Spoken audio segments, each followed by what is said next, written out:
Well, I think it's finally time for this tranny to come out. I just kind of popped it loose a little bit, but it's still in there. So, do or die time, I guess.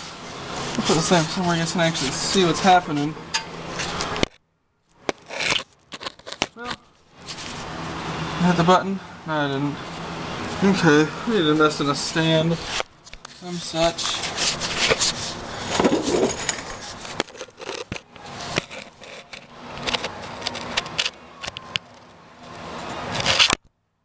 I don't know. Well, here we go. See what happens. This is my first ever tranny removal. Oh boy. Oh, buddy. Almost lost El Camera. Saved the transmission. Oh, buddy. Huh.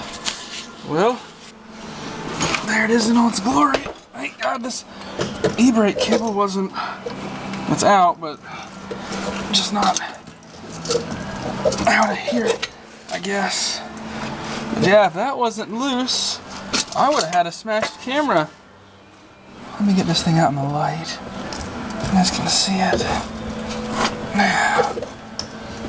I was wondering, this is a 51 Dodge Coronet Gyromatic transmission.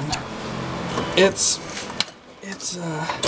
somewhat like Three on the Tree, but you've got first and second gear on the top.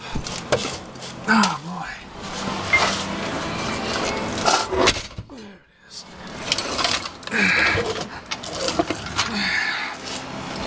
And then you clutch it and shift, and then you've got third and fourth gear.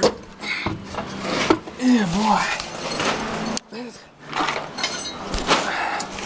I can't even move it. Too much junk around me right now. I don't know why this thing doesn't really want to just slide out. Doesn't feel like anything's stopping it. Oh, that's why there's a bracket apparently right there. I did not know of. That's an easy unclip though. That bracket saved my camera. Ow. Don't have my glasses on right now. I'm wearing safety glasses throughout this whole thing. Not a real safe person, but boy, do they ever help under here.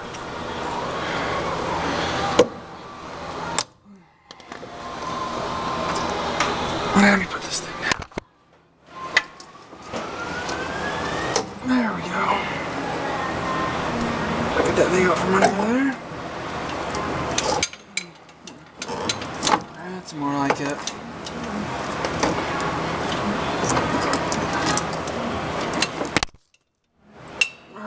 Transmission jack might not be a terrible investment. But that was my first ever transmission removal. Right there. From on the car to off the car.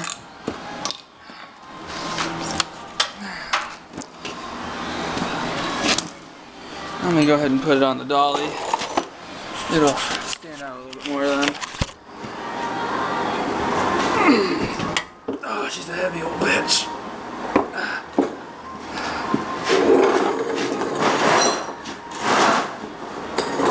Okay. Oh, buddy. Well, this is the transmission right here. Got your e-brake over here. Shift and clutch. That's where your speedometer goes in. I don't know what goes in that one. That's the weird ball thing he asked you guys about. Those are my transmission solenoids and all the electronics to go with it. Oh, this thing's simple. I like it though. Next I gotta get rid of this. This big old engine thingy. And I think this is heavy. Oh, I don't need to wait till I get to this. But yeah. I'm gonna look at some stuff under here right now. You guys can see it too, I suppose. Just because I'm curious. I've never seen the... Oh, I can't think of what it's called. Get out of here, Jack. Looked like there was a mouse living in there. But I'll just clean all that junk up before I do anything. I gotta actually pull the whole engine out first, but then I'll mess with it. This'll be fun. Actually, this will be really fun. So yeah, I took this whole transmission out in a day. I'm pretty pleased with that, actually. I didn't think it'd actually happen. So, my one problem was, I was having trouble getting it out. I did not take that bolt right there out. Took this one out, and there's a little vent on the other side of there. The bolt right there is one I took out, and I thought it was this one, as opposed to a vent. So, I would have been done probably an hour ago if it wasn't for that. But luckily, I realized if that was open, I could get to that bolt extremely easily. It was really, really nice. So, yeah, I'm gonna go to sleep. I'm at shower and junk. I'm dirty as can be because this floor's not clean.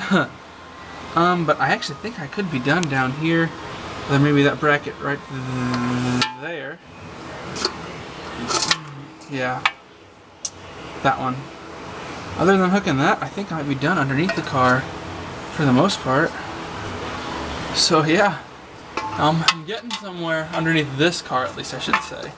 I still got a whole nother Dodge to get under, but it's a little bit cleaner than this one, thank God. So yeah, you know, if you ever wondered what a 1951 Dodge Gyromatic transmission looks like outside of a car, this is it. I've got the 1950s Dodge transmission over there by my table. This one had a transmission in it. It is the original transmission for this car. Most people would say, you know, keep it original, put that one back in it. If this was maybe like a 69 Camaro, you know, Chevelle, something like that, maybe even like a 70s Coronet, I would definitely 100% agree with you. Keep the matching numbers. The thing is about these 50s and 51s, they're not worth anything. This one fully restored I've seen go for maybe $5,000. I've seen people ask 10, but I'll be amazed if they ever got it. Maybe somebody out there knows something I don't, but to my knowledge, these are not high dollar cars at all. I'll tell you one thing though, the parts are hard to find. Took me 6 months to find this car. There's plenty of them out there. Problem is people want an arm and a leg for them because they think 1950 it's worth a lot. Thing is, these were pretty mass-produced cars.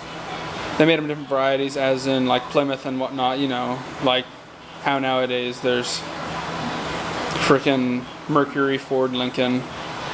But yeah, which I mean, you get a variation of a car, it's a completely different car, different front end, different rear end, different taillights, same engine, transmission, maybe same fenders, maybe same doors if you're lucky, same basic body primarily I should say. Chrome's all different. Like this is a 51. You can see a huge difference between 51, 50.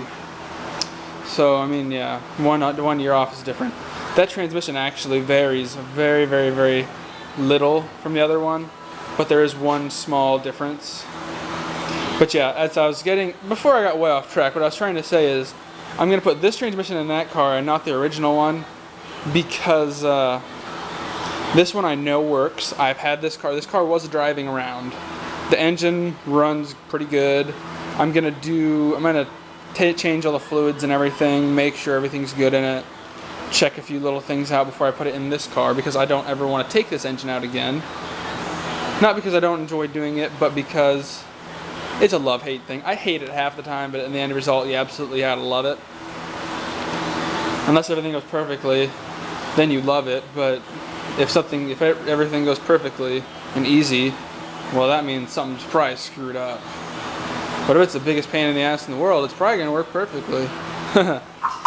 But yeah, you know, that's why I'm doing this stuff the way I'm doing it.